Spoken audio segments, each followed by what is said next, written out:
The economic trap of being landlocked. Imagine owning a house with no doors. You see the outside world, but must ask neighbors for permission to leave through their living room. This reality affects dozens of landlocked nations whose economic fate depends on coastal neighbors. The Democratic Republic of Congo sits on $24 trillion in untapped mineral resources, enough to make it one of the wealthiest nations on Earth. Yet 73.5% of its population lives on less than $2.15 a day.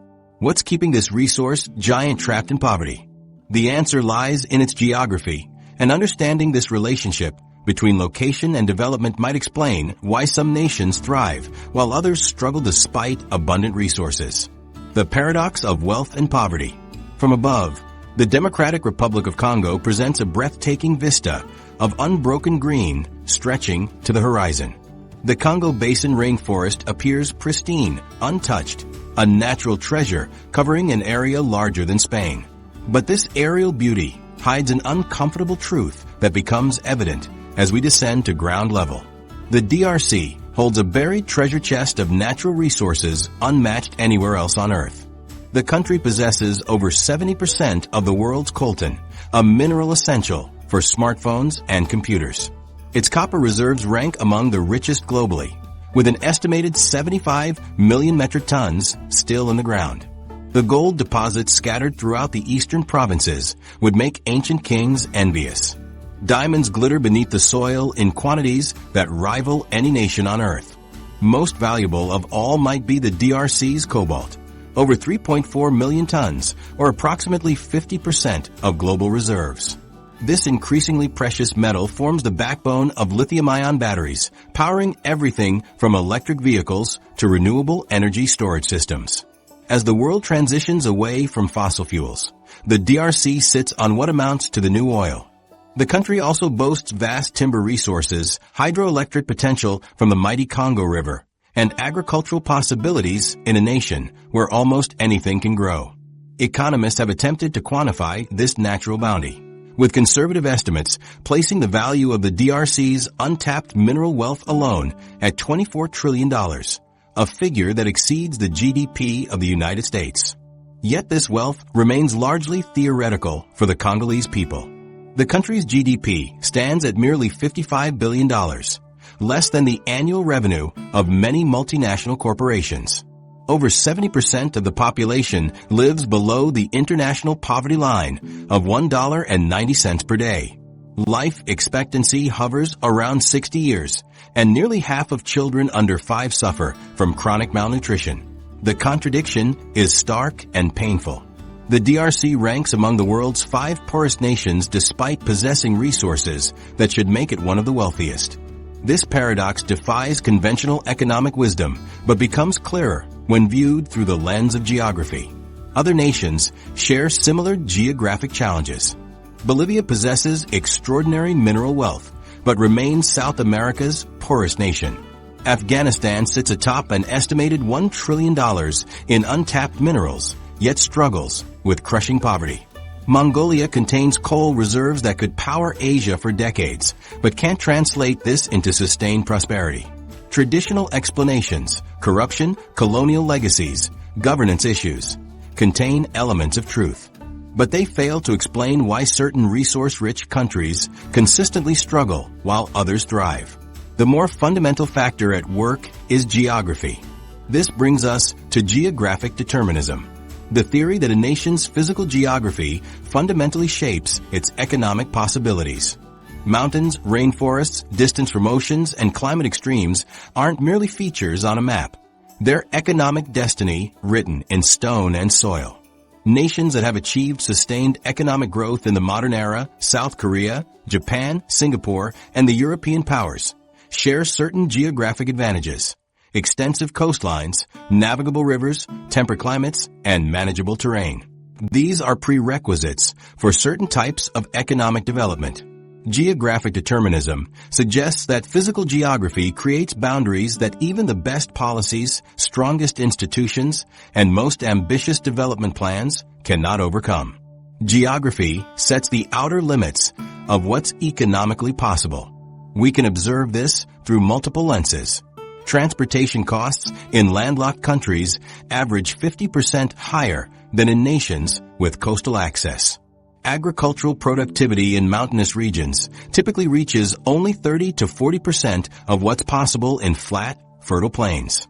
Infrastructure construction costs in rainforest environments can exceed similar projects in open terrain by 300 to 400%. These are fundamental constraints that compound over time to create divergent economic trajectories. Geography creates barriers to resource extraction, transportation, and economic development that technology and policy can mitigate but rarely eliminate completely. In the DRC's case, the vast rainforest is an almost impenetrable barrier to infrastructure development.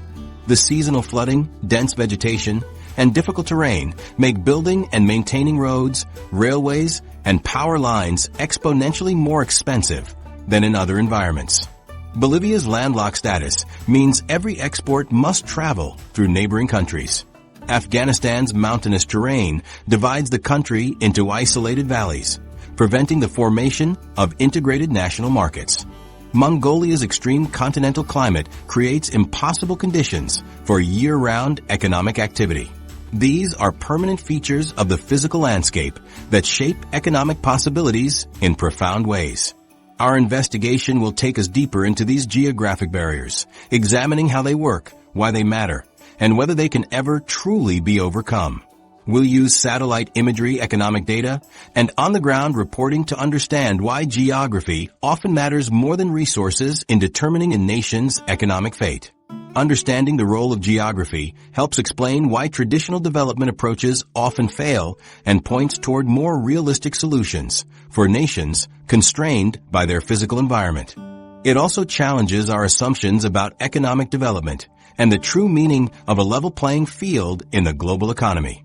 The DRC's paradox of poverty amid plenty serves as our starting point, a vivid illustration of how geographic realities can trap resources and the people who live among them. In the coming sections, we'll examine each major geographic constraint in detail, starting with the dense, challenging rainforest that simultaneously protects its resources and prevents their development. The Rainforest Barrier. The vast rainforest that blankets the Democratic Republic of Congo isn't just difficult terrain. It's nature's most effective development blockade, swallowing infrastructure projects at a rate that would bankrupt even the wealthiest nations. From space, the contrast couldn't be more striking. Where neighboring countries show webs of roads and settlements, the DRC appears as an uninterrupted green carpet broken only by the winding Congo River and its tributaries. This rainforest covers approximately 1.5 million square kilometers within the DRC's borders, a staggering 60% of the country's total land area. To put this in perspective, you could fit the entire United Kingdom into this forest 11 times over. Unlike the orderly landscapes of developed nations, this is a three-dimensional maze where the vertical complexity of the environment is as challenging as its horizontal expanse. The engineering challenges begin with the most basic element of development, establishing reliable transportation networks. Standard road construction techniques fail in the Congo Basin. The forest floor consists of a thin layer of nutrient-poor soil sitting atop clay substrates that become incredibly unstable during the rainy season. Construction crews must first clear dense vegetation with root systems that have evolved over millennia to hold soil in place. Once removed, erosion becomes immediate and severe. Like a green tide that never retreats, the rainforest reclaims any human intrusion with relentless persistence. Roads vanish beneath leafy carpets, concrete structures crack as roots probe for weaknesses, and bridges collapse under the assault of concentrated rainfall. Professor Emmanuel Kasongo of the University of Kinshasa explains, a road built through the Congo rainforest requires maintenance every 3 to 6 months. Without it, the forest reclaims the space with remarkable speed. Vegetation can grow up to 15 centimeters per day in optimal conditions, meaning a cleared roadway can become impassable within weeks. This creates an economic impossibility. Transportation infrastructure in rainforest environments costs 5 to 8 times more than in temperate regions. A single kilometer of all-weather road through the Congo Basin costs between $1 to $2 million to construct and approximately $25,000 annually to maintain. The DRC would need approximately 100,000 kilometers of road to achieve even basic connectivity, an investment of over $100 billion for construction, followed by $2.5 billion annually in maintenance. The consequences appear in stark statistics.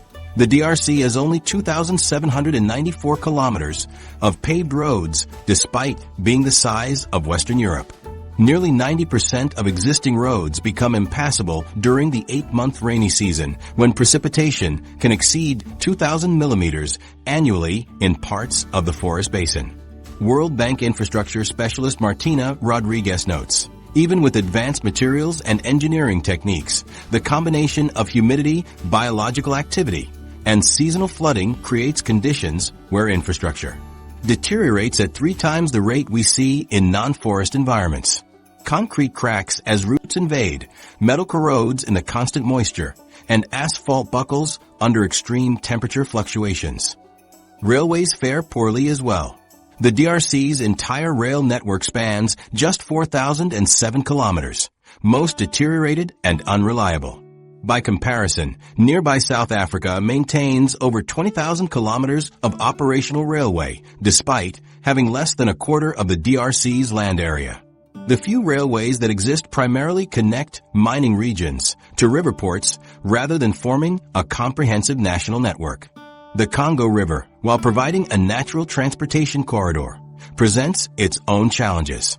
Rapids and waterfalls make large sections unnavigable, requiring cargo to be offloaded and transported overland before being reloaded onto vessels.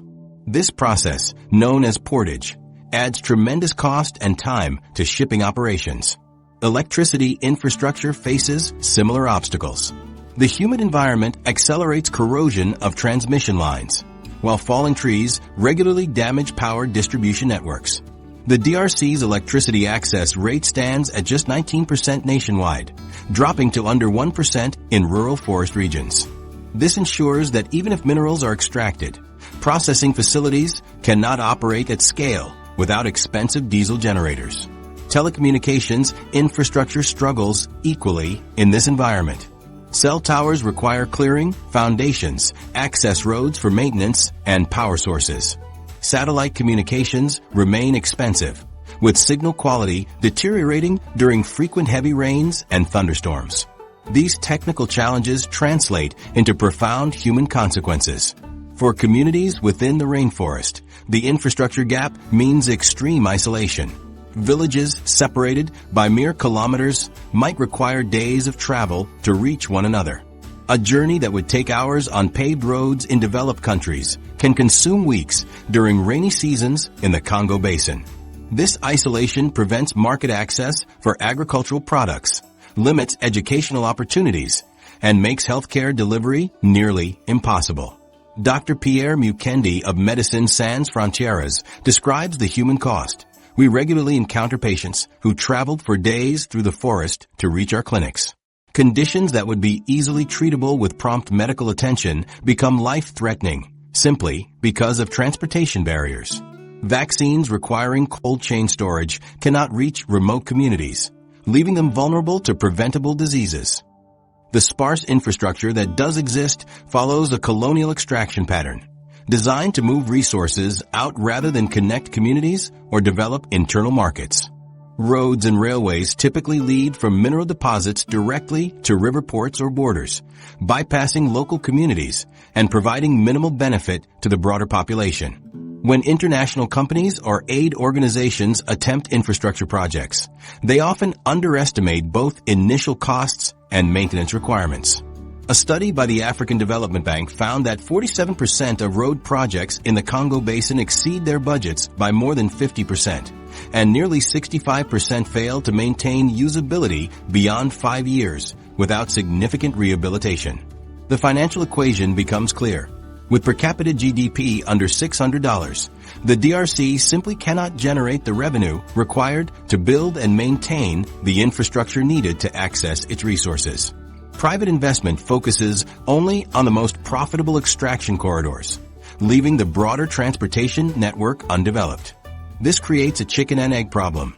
Resources cannot be profitably extracted without infrastructure, but infrastructure cannot be financed without resource revenues. The landlocked penalty. While the DRC's isolation stems from internal geographic barriers, an entirely different form of geographic constraint affects 44 nations worldwide. They're completely surrounded by other countries with no direct access to the sea. This landlocked penalty creates an economic stranglehold so severe that development economists can precisely calculate its cost.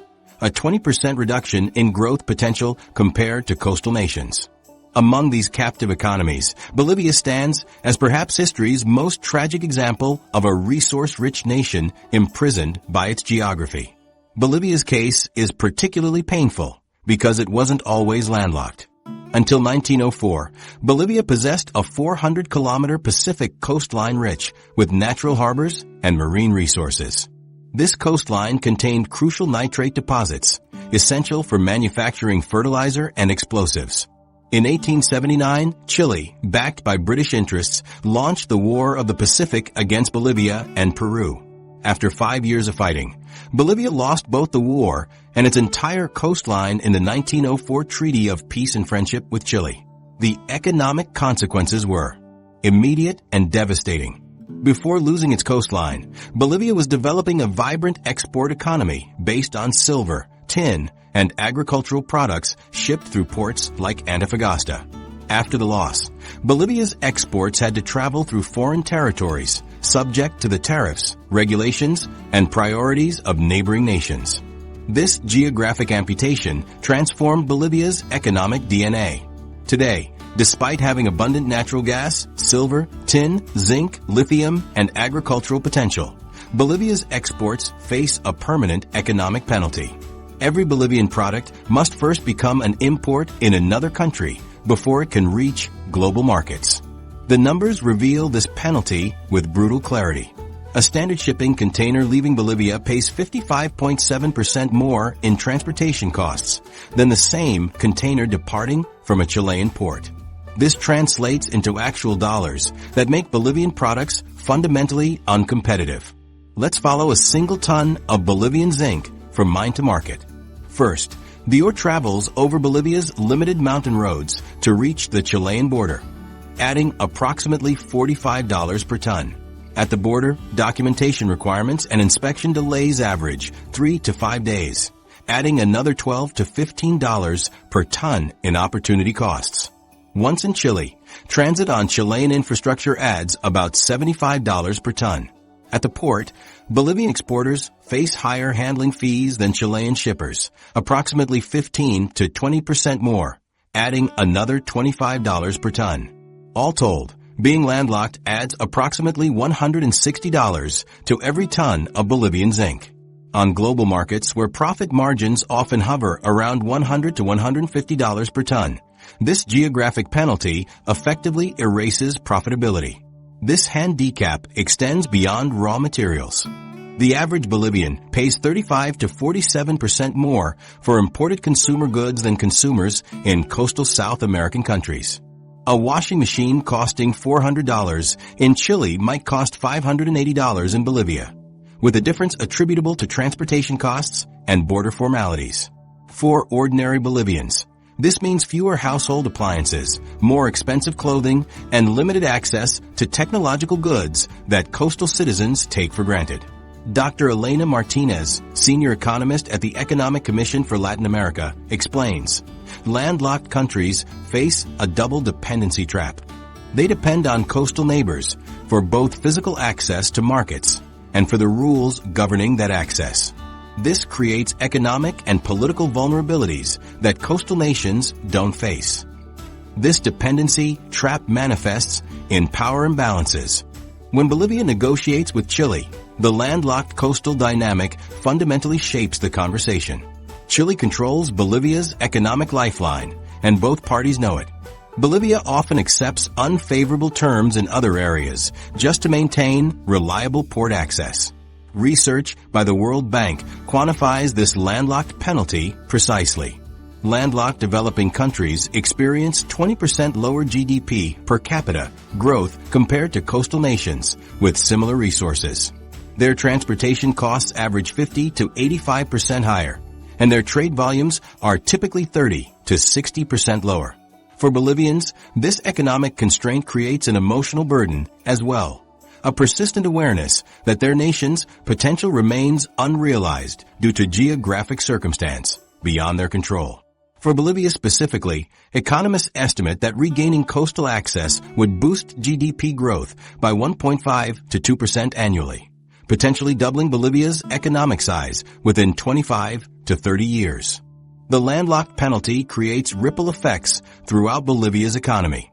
Higher transportation costs discourage foreign direct investment, with Bolivia receiving 67% less per capita than the South American average. Domestic entrepreneurs face higher costs for imported machinery, meaning fewer businesses get started, and those that do operate with outdated equipment. Bolivia's situation illustrates a broader pattern. Among the world's 44 landlocked countries, only 5, Switzerland, Luxembourg, Austria, Hungary, and the Czech Republic, have achieved high-income status. They share 3 critical advantages: location within Europe's integrated market, sophisticated industrial bases, and high-value, low-weight exports that can absorb higher transportation costs. By contrast, landlocked developing countries typically export low-value, high-weight commodities, exactly the category most vulnerable to transportation costs. This forces these nations into a devastating economic trap. They can't afford to diversify into higher-value industries because imported technology is prohibitively expensive. But they can't escape poverty while relying on commodities whose values are eroded by those same costs. This geographic vulnerability extends beyond economics into national security and sovereignty. Landlocked countries must maintain harmonious relations with transit neighbors regardless of other disagreements. As Paraguayan diplomat José Luis Ramirez noted, a landlocked country never truly has an independent foreign policy. Geography has already made half our decisions for us. The modern global economy, with its emphasis on just-in-time delivery and global value chains, has actually increased the landlocked penalty despite technological advances. When coastal manufacturers can receive components in 2 to 3 days, while landlocked competitors wait 7 to 12 days, the landlocked nations find themselves excluded from participation in the most profitable global industries. Mountains, nature's economic walls. While landlocked countries struggle with external access to global markets, some nations face an even more fundamental challenge: internal fragmentation. Afghanistan represents perhaps the most extreme example of geographic isolation in the modern world, a country where the very land itself creates barriers between neighbors. The Hindu Kush mountain range divides Afghanistan from the outside world and fractures the nation from within, creating dozens of isolated valleys where communities function as independent economic worlds, separated by natural walls of stone and elevation. From above, Afghanistan resembles a crumpled piece of paper, with mountain ranges cutting through the landscape in every direction. The Hindu Kush, which translates to killer of Hindus, a name earned from the treacherous conditions faced by travelers throughout history, forms the country's central spine. These imposing walls of rock rise to heights of over 7,600 meters, creating natural partitions between communities that have existed for centuries with minimal interaction. These mountain ranges occupy approximately 3/4 of Afghanistan's total land area, leaving only small pockets of flat land suitable for agriculture or urban development. The mountainous terrain has created microeconomies, isolated valleys where economic activity occurs in relative isolation from neighboring regions. A family in the Panjshir Valley might harvest abundant apricots they cannot sell, while a village just 20 kilometers away faces fruit shortages, but cannot traverse the mountain ridges separating them. This geographic isolation has profound economic implications. Consider a simple economic transaction: bringing produce from a farming community to a nearby town's market. In flat terrain, this might be a straightforward journey of an hour or two. In Afghanistan's mountains, the same trip might require circumnavigating entire mountain ranges, traversing dangerous passes, and navigating roads that frequently wash out during seasonal rains. A journey that would take hours in flat terrain can stretch to days or become entirely impossible for months. The economic inefficiencies created by this fragmentation are staggering. Transportation costs increase by 400 to 600% due to mountainous terrain, making many economic activities financially unviable.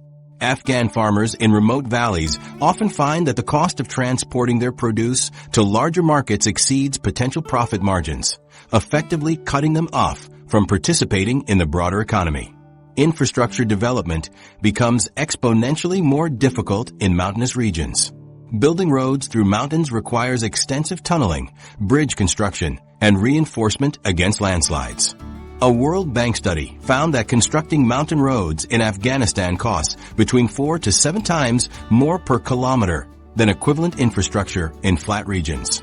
The Salong Highway, connecting northern Afghanistan to Kabul through the Hindu Kush, cost approximately $35 million per kilometer, compared to $2 to $5 million typically required for highways in flat terrain. These elevated costs make it virtually impossible for Afghanistan to develop the comprehensive transportation network necessary for modern economic integration. Without adequate transportation, the economy cannot grow. And without economic growth, the country cannot afford to build the infrastructure it needs, a classic economic trap. Even when infrastructure is successfully built, maintaining it becomes an endless battle against the mountains themselves. Heavy snowfall regularly closes the Salong Pass, Afghanistan's most important north-south connection, for weeks during winter. Spring brings melting snow causing landslides and flooding that wash away roads and bridges. For the Nazari family in a northern province, this cycle means their apple harvest might rot before reaching markets, while their children miss school for months when mountain paths become impassable.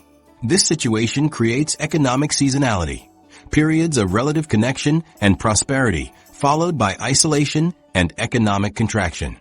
During winter months, when many mountain passes close, food prices in isolated valleys increase by 200 to 300% as supplies dwindle and transportation costs skyrocket. This seasonal cycle prevents businesses from developing consistent supply chains or planning for long-term growth.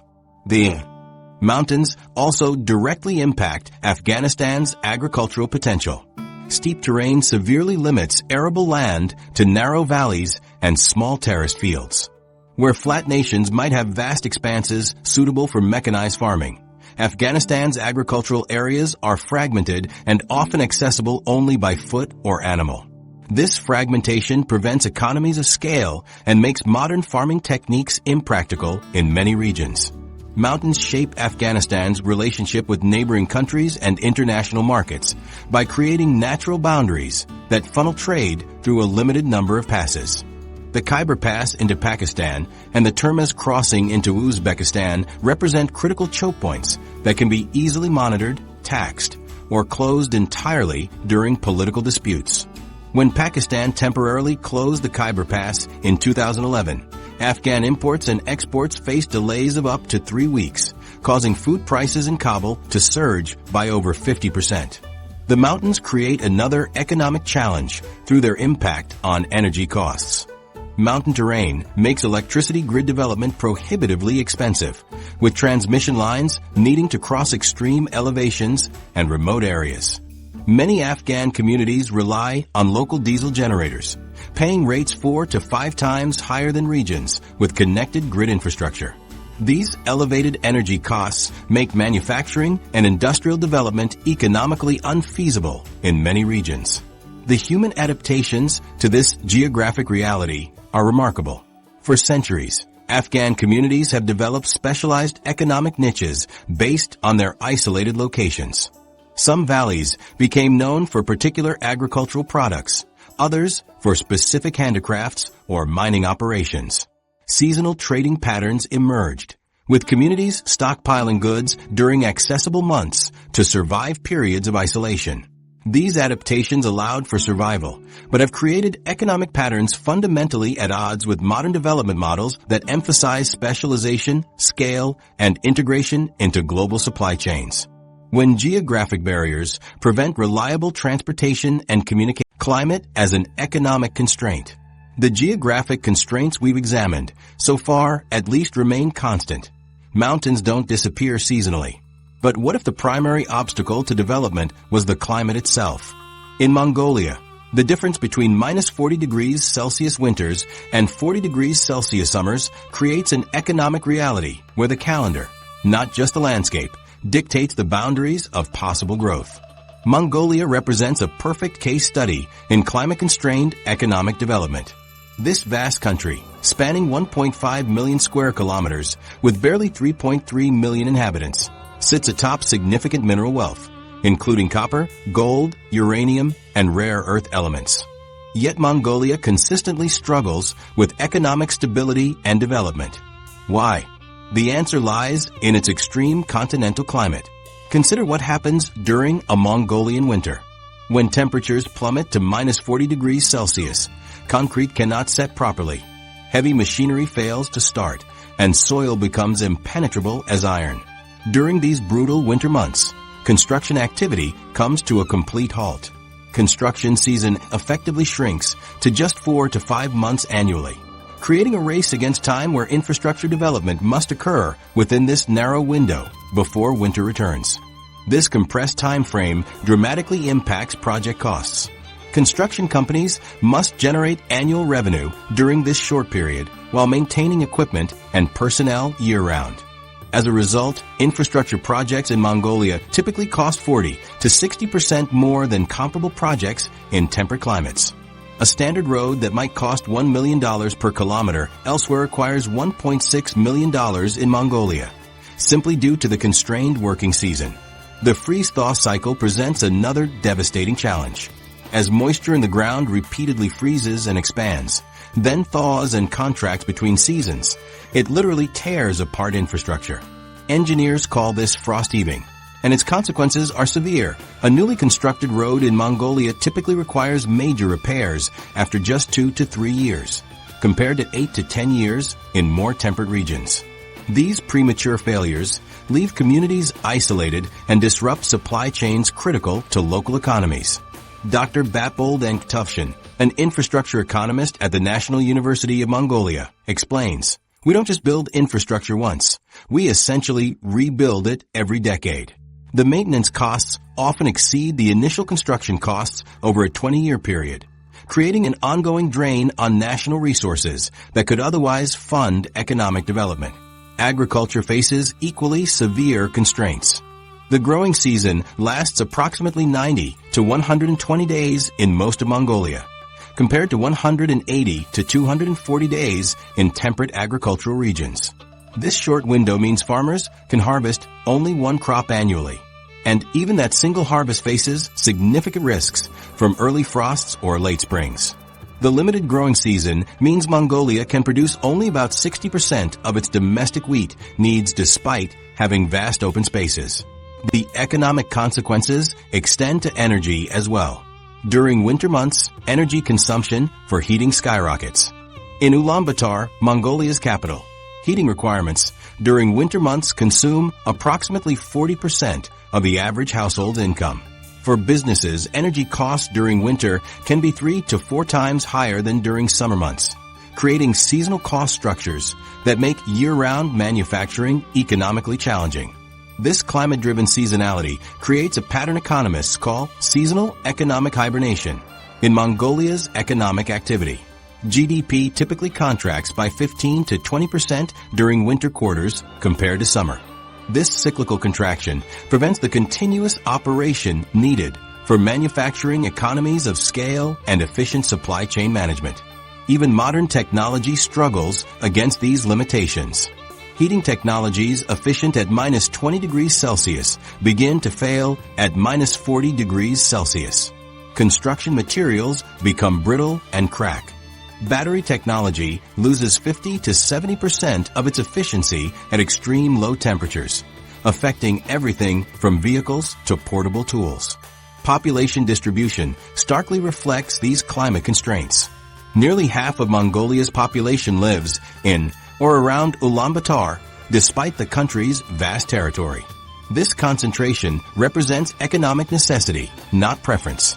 The dispersed rural population depends on nomadic, herding adapted to the harsh climate rather than settled agriculture or manufacturing, which remains economically unfeasible across much of the country. The climate's impact becomes particularly evident in infrastructure maintenance. Roads develop cracks during winter as the ground freezes and expands. When spring arrives, melting ice seeps into these cracks, widening them during the next freeze. This accelerates deterioration so rapidly that many roads become unusable after just a few seasonal cycles, leaving rural communities effectively cut off for weeks or months. Mongolia has attempted creative adaptations for year-round economic activities. Underground facilities maintain more stable temperatures for certain manufacturing processes. Specialized construction techniques using deep foundations that extend below the frost line protect critical infrastructure. But these adaptations cost 2 to 3 times more than standard methods, further straining limited development resources. The mining sector operates under severe seasonal constraints despite providing significant revenue. Many operations either shut down during the harshest winter months or operate at greatly reduced capacity, with production costs increasing by up to 70%. Water used in mining processes freezes, equipment failures become frequent, and worker productivity declines significantly in extreme cold. All these factors combine to create what economists call a climate penalty on Mongolia's economic development. This penalty directly connects to the construction and infrastructure challenges, creating a compounding problem. Limited infrastructure development seasons lead to higher costs and faster deterioration, which in turn further strain economic resources needed for development. Studies estimate this climate penalty reduces Mongolia's potential GDP by 12 to 15% annually compared to countries with similar resource endowments, but more temperate climates. While other developing nations might grow at 5 to 7% annually, Mongolia's climate constraints effectively cap long-term growth at lower rates. The double burden, multiple geographic constraints. If we've learned anything from Mongolia's climate struggles, it's that a single geographic limitation can severely restrict economic potential. But what happens when a country faces multiple geographic constraints simultaneously? The economic impact isn't simply additive. It's multiplicative, creating a compounding effect that transforms difficult conditions into seemingly inescapable ones. Ethiopia presents a stark example of this phenomenon. This East African nation faces 3 major geographic constraints. It's completely landlocked. Over 65% of its terrain consists of rugged highlands and mountains, and it experiences extreme climate variability, including devastating drought cycles. Each constraint alone would present significant challenges, but their combination creates economic barriers that exceed the sum of their parts. When Ethiopia lost its coastal access after Eritrea's independence in 1993, its transportation costs increased by approximately 85%. This represents an 85% increase on already elevated costs caused by having to transport goods through mountainous terrain.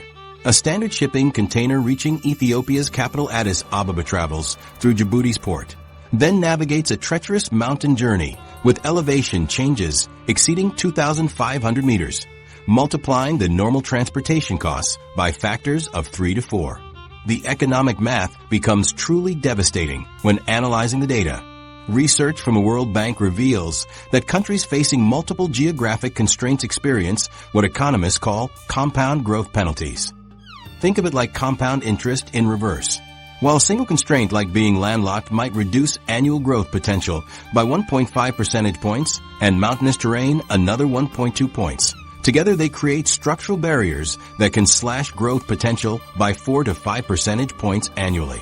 Professor Alamea Geta from Addis Ababa University explains this multiplier effect. When multiple geographic constraints overlap, each one amplifies the negative effects of the others. Ethiopia's landlocked status would be manageable if we had flat terrain to our ports of access. Our mountainous landscape would be less problematic if we had our own coastline, and our climate vulnerability would be less devastating if either of those other factors were absent. This multiplicative effect extends beyond transportation costs. Building power transmission lines costs roughly 340% more than in geographically advantaged countries due to the combination of mountainous terrain and extreme climate events. The Ethiopian Electric Power Corporation reports that maintaining these lines costs an additional 175% annually compared to flat, coastal nations with stable climates. Nepal offers another example of multiply-constrained geography. As a landlocked, mountainous country with extreme elevation changes, it faces economic penalties that compound across sectors. Imported goods cost, on average, 220% more than in neighboring India, with approximately 87% of that price differential directly attributable to geographic constraints. These compound geographic constraints create specialized economic dead zones, entire industries that become economically unfeasible regardless of policy choices. Export-oriented manufacturing, particularly for bulky goods, becomes virtually impossible. In Ethiopia, manufacturing a refrigerator for export would incur transportation costs representing nearly 50% of its final market value, compared to just 8 to 12% for coastal manufacturers. Time-sensitive agriculture faces similar impossibilities. Fresh produce export industries remain economically unfeasible in Ethiopia despite having similar growing conditions to successful agricultural exporters. By the time Ethiopian produce navigates mountainous roads and crosses multiple borders to reach ports, it has lost both freshness and profit margins. Tourism development faces severe limitations despite rich cultural and natural attractions. The World Travel and Tourism Council estimates that geographic constraints reduce tourism potential by approximately 65% compared to countries with similar attractions but better accessibility. For future development, high-technology sectors face intrinsic challenges.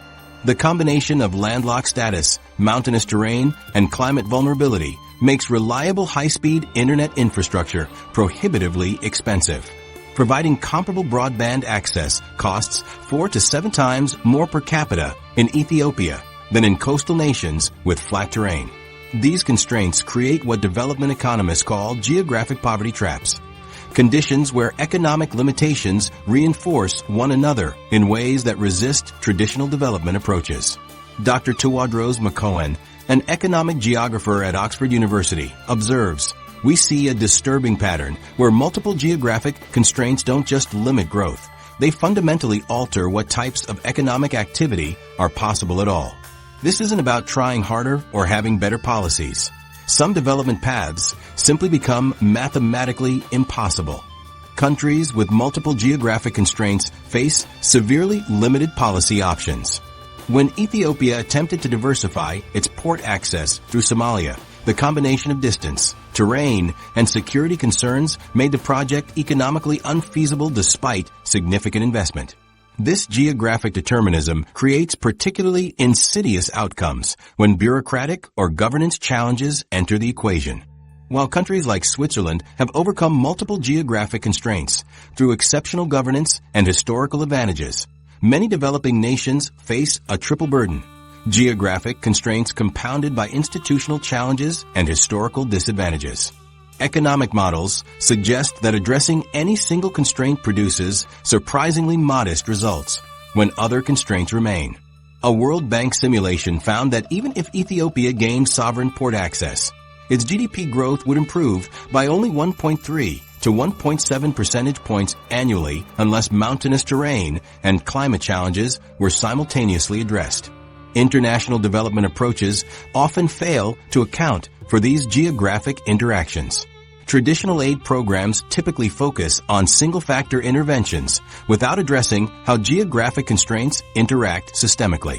Professor Paul Collier of Oxford University argues that geography-conscious development requires fundamentally different approaches. We need development strategies that work with geographic constraints rather than ignoring them. For multiply-constrained countries, this might mean focusing on digital services rather than manufacturing, specialized agricultural products rather than bulk commodities, or regional integration rather than global trade. Some multiply-constrained nations have found partial success through strategic specialization. Ethiopia's focus on developing air transport as a continental hub represents an attempt to bypass some of its geographic limitations, while Nepal's emphasis on high-value, low-weight exports aims to overcome the cost barriers of its geography. The human cost of geographic determinism. Beyond these macro-level economic strategies lies a more fundamental question. What is the true human cost when geography becomes destiny?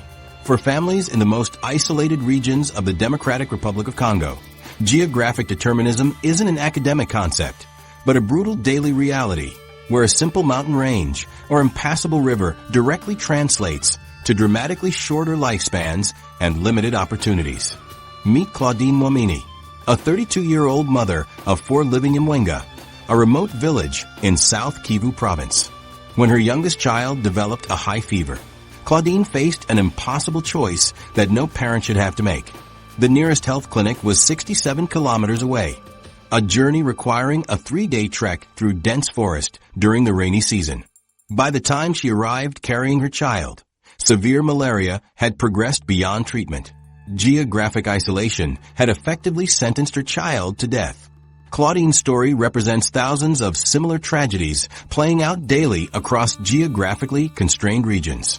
In communities where physical isolation creates practical impossibility of connection, geography creates stark inequalities in human development outcomes. When we talk about a village being 50 kilometers from a hospital, we're talking about crossing swollen rivers, navigating paths that disappear into mud during rains, and carrying critical supplies without vehicles, explains Dr. Emmanuel Nzambimana, who leads a mobile health unit serving isolated communities in eastern DRC. A simple medical intervention that takes minutes in a hospital becomes a multi-day ordeal that patients often don't survive. The human impact is measurable. Infant mortality rates in the most isolated regions of the DRC reach 104 deaths per 1,000 live births, more than double the rate found in more accessible areas of the same country. For every additional hour required to reach markets or services, life expectancy drops by approximately 3.2 years. In the most isolated communities of North Kivu, average life expectancy is below 47 years, nearly 2 decades shorter than in connected areas with identical ethnic and cultural backgrounds.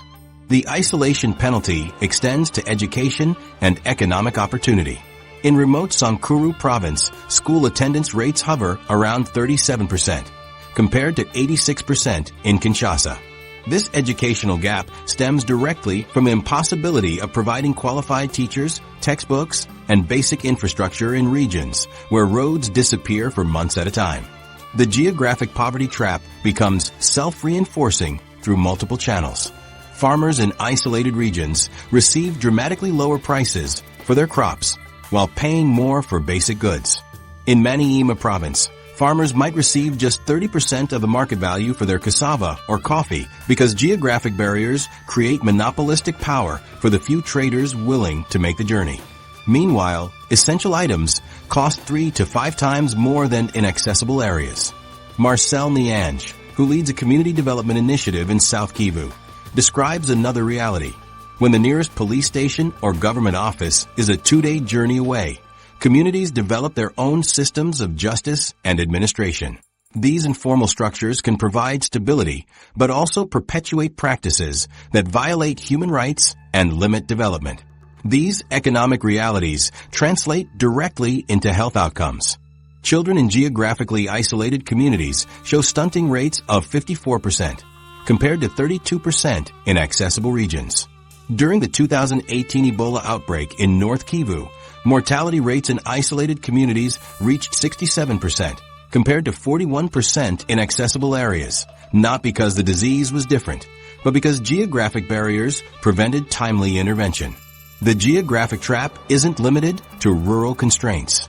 Urban areas in landlocked, mountainous countries face similar isolation penalties in global terms. In Kabul, Afghanistan, the cost of importing essential medical equipment increases by 230% compared to coastal cities, directly impacting healthcare quality. This isolation manifests as a maternal mortality rate 3 times higher than in geographically advantaged nations with similar income levels. Communities develop remarkable adaptations to overcome these barriers. In Nepal's mountains, porters carry loads exceeding 80 kilograms over mountain passes at 5,000 meters elevation to bring supplies to isolated villages. In Bolivia's Altiplano, communities organize collective transportation systems where dozens of families share the cost and labor of maintaining a single truck to reach markets. What outsiders sometimes romanticize as resilience is actually the manifestation of impossible choices, observes Dr. Aisha Kabwe, an anthropologist studying adaptation strategies in isolated communities. When a community builds a 200-meter suspension bridge using only local materials and no engineering expertise, they're demonstrating the desperate measures required to overcome geographic constraints that shouldn't exist in the modern world. The generational impact is severe. In Bolivia's geographically isolated highlands, only 7% of students complete secondary education, compared to 62% in accessible regions. This educational gap translates directly into limited economic mobility, as opportunities for skill development remain inaccessible. Technology offers potential solutions, but faces significant limitations. Telemedicine systems that cost approximately $5,000 to implement in accessible regions require investments exceeding $35,000 in isolated areas due to power, connectivity, and maintenance challenges. International aid programs frequently underestimate the isolation penalty. A World Food Program study found that delivering nutritional support to geographically isolated communities in South Sudan costs 11 times more per beneficiary than in accessible regions. These cost differentials force impossible trade-offs in humanitarian budgets. The isolation penalty became starkly visible. During COVID-19, vaccination rates in accessible regions of Nepal reached 76%, while in the most isolated mountain communities, rates remained below 12%, primarily because of the practical impossibility of maintaining cold chains across geographic barriers. These realities underscore why any meaningful development policy must explicitly account for geographic constraints. The human cost of ignoring geography extends far beyond economic inefficiency. It perpetuates fundamental inequalities in human rights, opportunity, and survival itself. Technical solutions and policy frameworks that fail to address these geographic realities will continue to leave the most vulnerable populations behind. Failed solutions. When aid ignores geography, these vaccination disparities reflect a larger pattern of failure when standard solutions meet non-standard geography. Across the developing world, rust-covered bridges lead nowhere. Unused clinics crumble, and million-dollar road projects disappear into jungle. All testaments to what happens when international aid ignores the persistent power of place. Consider the Fiziwenda Highway project in eastern DRC. In 2011, international donors committed $53 million to build an all-weather road connecting isolated communities to regional markets. Engineers designed the project using standardized models from more temperate regions. Within 18 months of completion, over 60% of the highway had become impassable. Massive sections completely washed away by rainfall patterns the planners never accounted for. Like trying to use a key designed for one lock on an entirely different mechanism, the standardized approach simply couldn't function in the DRC's unique conditions. This represents a widespread phenomenon. Since 1990, international financial institutions have invested over $2.7 trillion in development assistance worldwide, with approximately $780 billion directed toward infrastructure in geographically constrained nations. An analysis by the Overseas Development Institute found that infrastructure projects in countries with severe geographic limitations experience failure rates 3 times higher than similar projects in geographically advantaged regions. What's particularly troubling is how predictable these failures are. In 2017, an audit of World Bank-funded road projects in mountainous regions of Central Asia found that 72% used design specifications inappropriate for the extreme freeze-thaw cycles they would face. The result? Roads designed to last 15 years failed within 3. The Kabul-Jalalabad Highway in Afghanistan provides another stark example. completed in 2008 at a cost of $119 million. This critical artery was built using standard engineering approaches that failed to account for Afghanistan's unique topography and seasonal patterns. By 2012, significant portions required complete reconstruction. The highway now demands annual repairs costing approximately 27% of its original construction budget, a maintenance burden far exceeding what the Afghan government can sustain. While the Fizi-Mwenga failure stemmed from rainfall miscalculations, the Afghan case illustrates how standardized approaches also fail to account for long-term maintenance needs in challenging terrains. The problem extends beyond physical infrastructure. Health initiatives frequently collapse when confronted with geographic realities. A 2019 UNICEF vaccination campaign in South Sudan cost 11 times more per person than organizers budgeted, as geographic barriers forced the use of specialized transportation solutions. The program reached only 23% of its intended beneficiaries before funding expired. This case demonstrates how even well-intentioned health interventions become financially unsustainable when geographic constraints aren't properly factored into initial planning. Development economist Dr. Anna Wellenstein, Director of Urban, Disaster Risk Management, Resilience and Land at the World Bank, explains, the fundamental issue is that standard development approaches assume a baseline of geographic connectivity that simply doesn't exist in many regions. When it costs 5 times more to build a clinic in a mountainous region, but we budget as if it's being built on flat land with good road access, failure is inevitable. This miscalculation extends to the models themselves. The most widely used economic development frameworks were created in contexts with favorable geography. When applied to landlocked, mountainous, or densely forested nations, these models consistently produce wildly optimistic projections that lead to misallocated resources.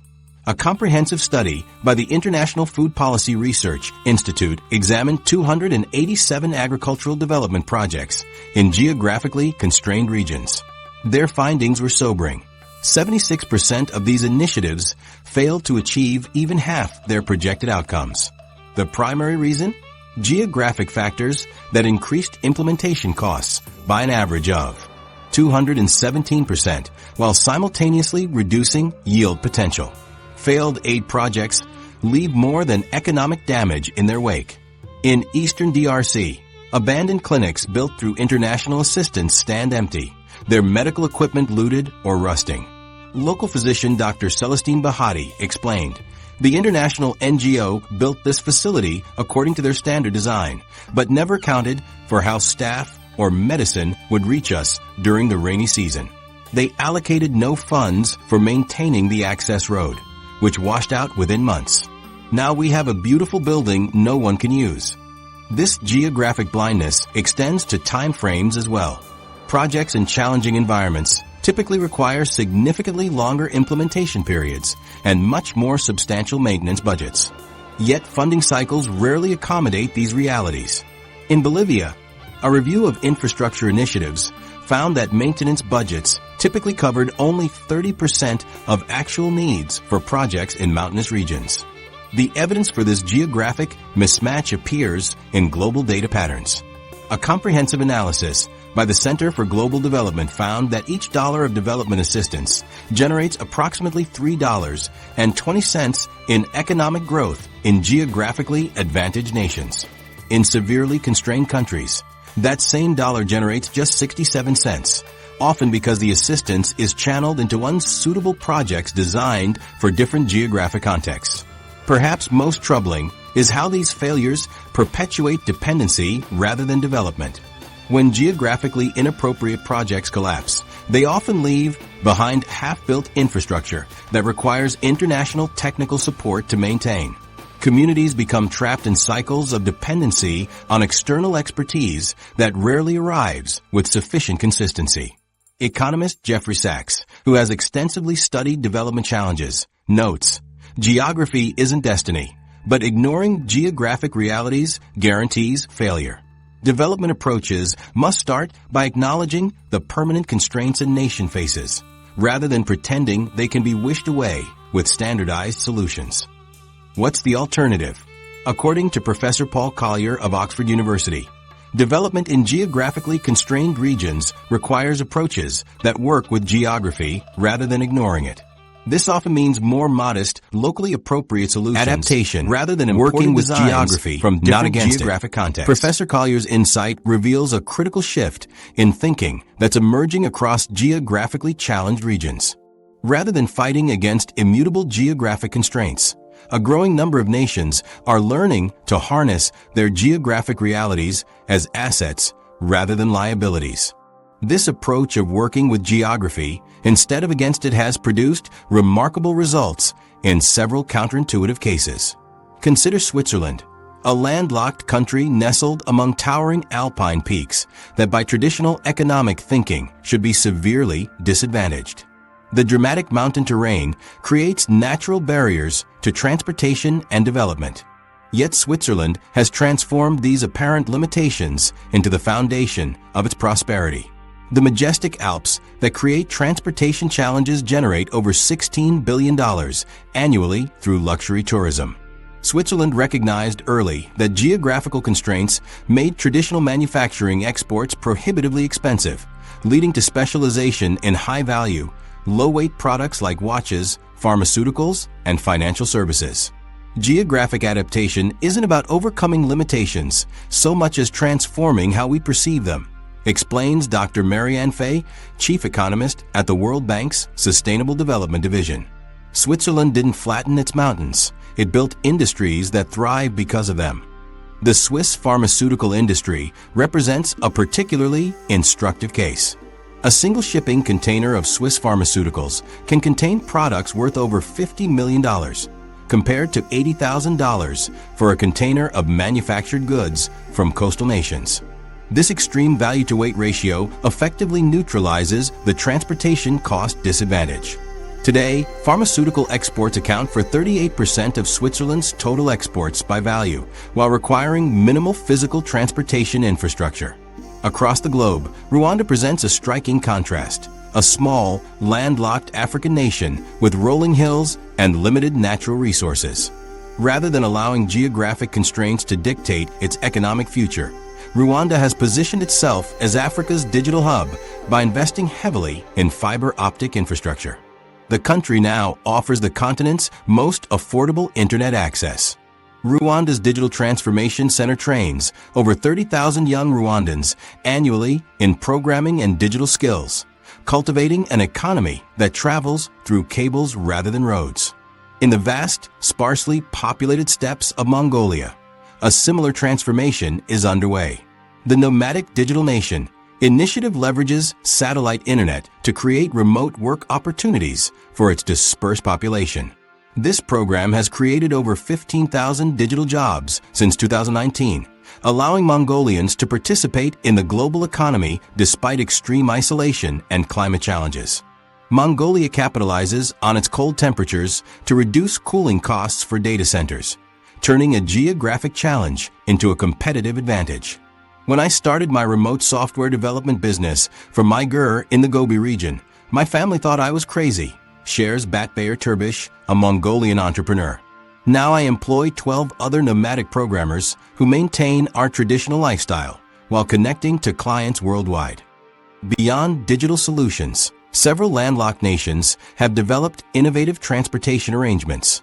Botswana created dedicated development corridors through South Africa, reducing transit costs by 48%.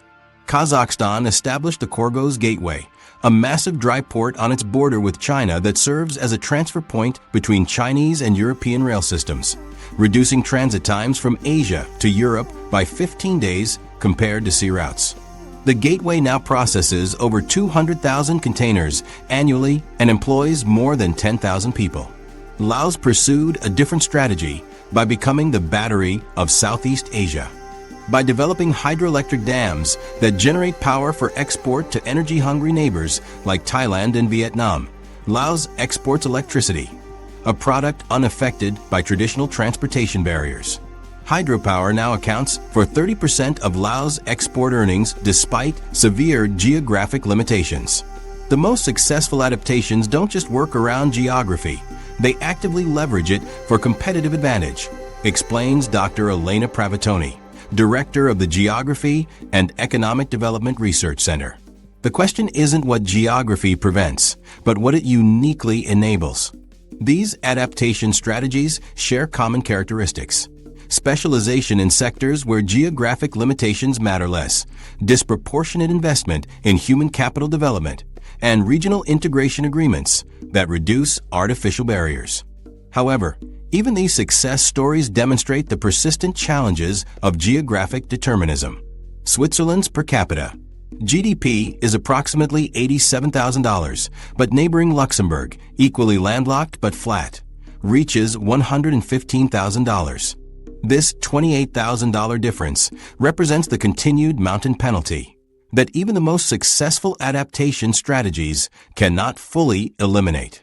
Similarly, Rwanda's digital strategy has increased its economic growth rate to 7.5% annually.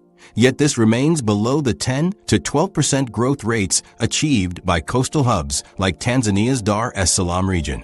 The digital economy has reduced Rwanda's geographic penalty, but not eliminated it entirely. We must be realistic about what adaptation can achieve, cautions Dr. Pravatoni. Geography still matters enormously. What we're seeing is more sophisticated responses to constraints that reduce their impact from catastrophic to merely challenging. These limitations explain why adaptation strategies work better for middle-income countries than for those facing extreme geographic challenges. Landlocked, mountainous Bhutan has focused on renewable energy and high-value agricultural exports, yet still struggles with a per capita GDP of just $3,400. Roughly 40% lower than expected for a country with similar governance but better geography. Nevertheless, these adaptation frameworks offer promising paths forward.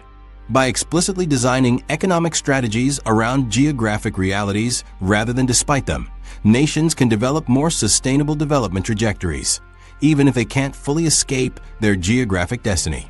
The most important shift is psychological, says Dr. Fay. When development plans acknowledge geographic constraints upfront rather than assuming they can be engineered away, we see much more realistic and ultimately successful approaches emerge. The future: technology versus geography. Dr. Fay's observation about psychological shifts directs us to what might be the ultimate technological promise. Can technology finally neutralize geography's 5,000-year dominance over economic destiny? As satellite networks encircle the globe and digital manufacturing promises decentralization, this question becomes increasingly relevant amidst rapid technological advancement. The battle lines are drawn between immovable mountains and unstoppable innovation, with geographically constrained nations caught in the middle.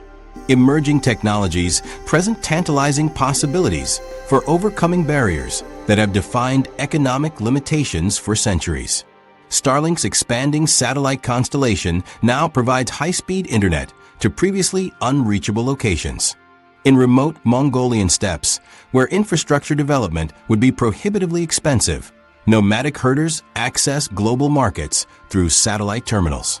Similar implementations in mountainous regions of Rwanda have connected isolated communities to educational resources and healthcare consultations, dramatically reducing the isolation penalty.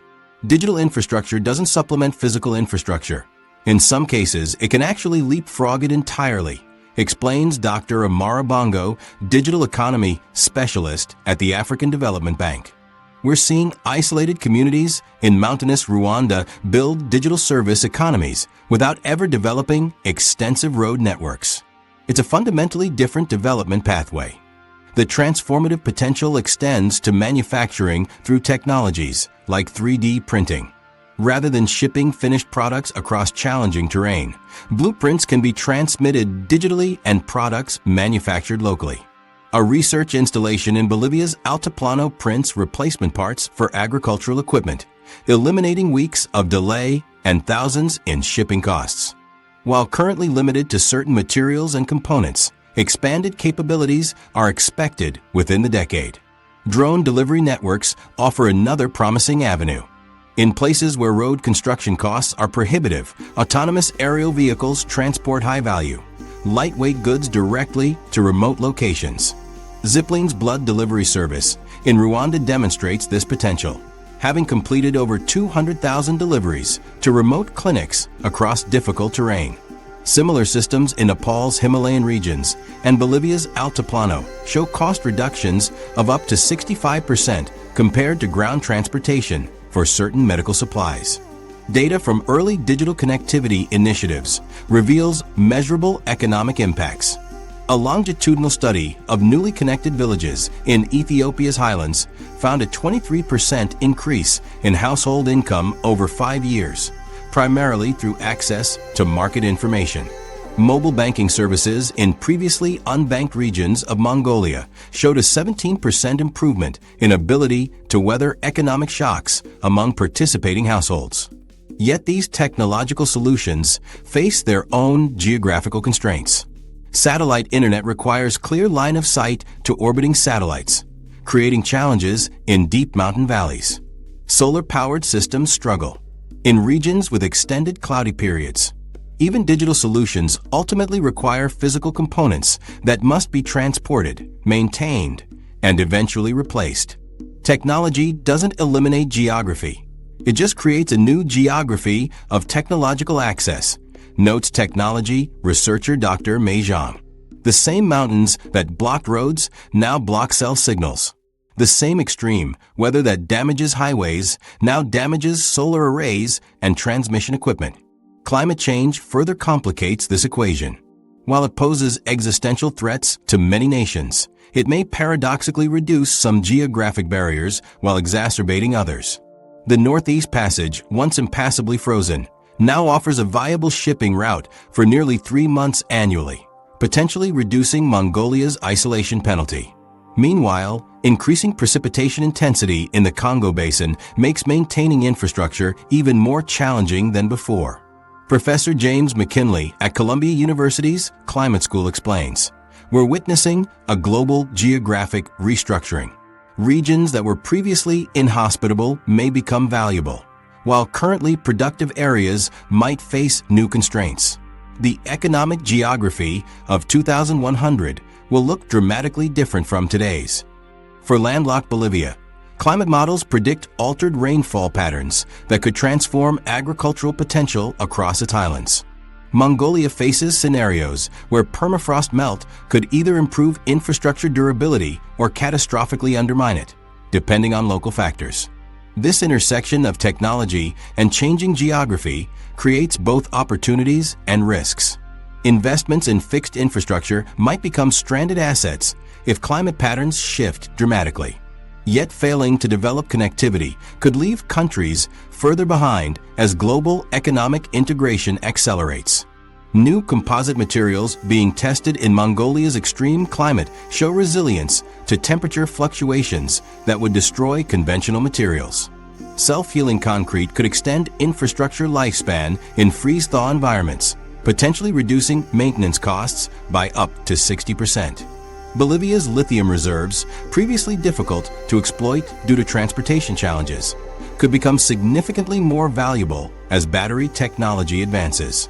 Small modular nuclear reactors could provide reliable power to isolated regions without extensive transmission infrastructure. Yet the fundamental economic penalties of challenging geography remain stubbornly persistent. MIT economists found that while technology has reduced some geographic barriers, the basic relationship between geographic advantage and economic performance remains strong. Their data shows that while digital connectivity reduces information asymmetries, physical transportation costs continue to dominate many economic activities. What we're seeing isn't the elimination of geographic advantage, but rather its transformation, explains MIT economist Dr. Sarah Whitman.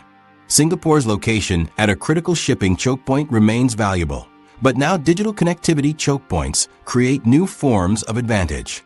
The geography of fiber optic cable landings, satellite coverage, and data center locations creates a new economic geography overlaid on the physical one.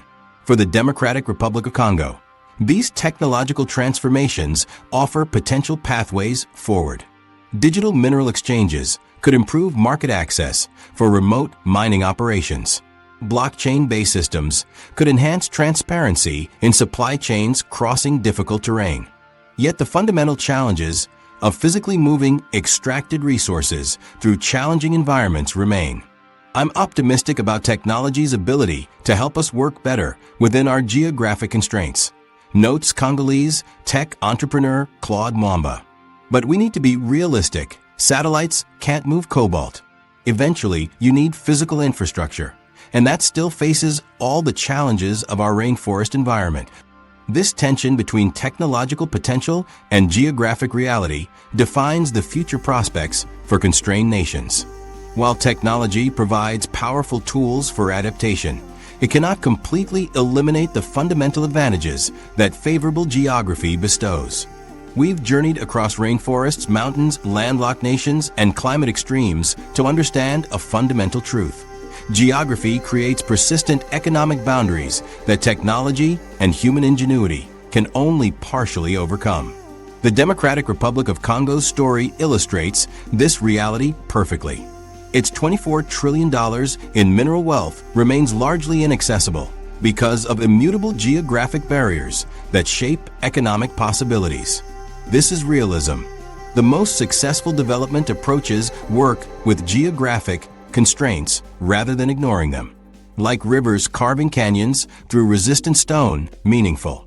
Development must follow geography's contours. As we consider global development's future, how do we create prosperity where geography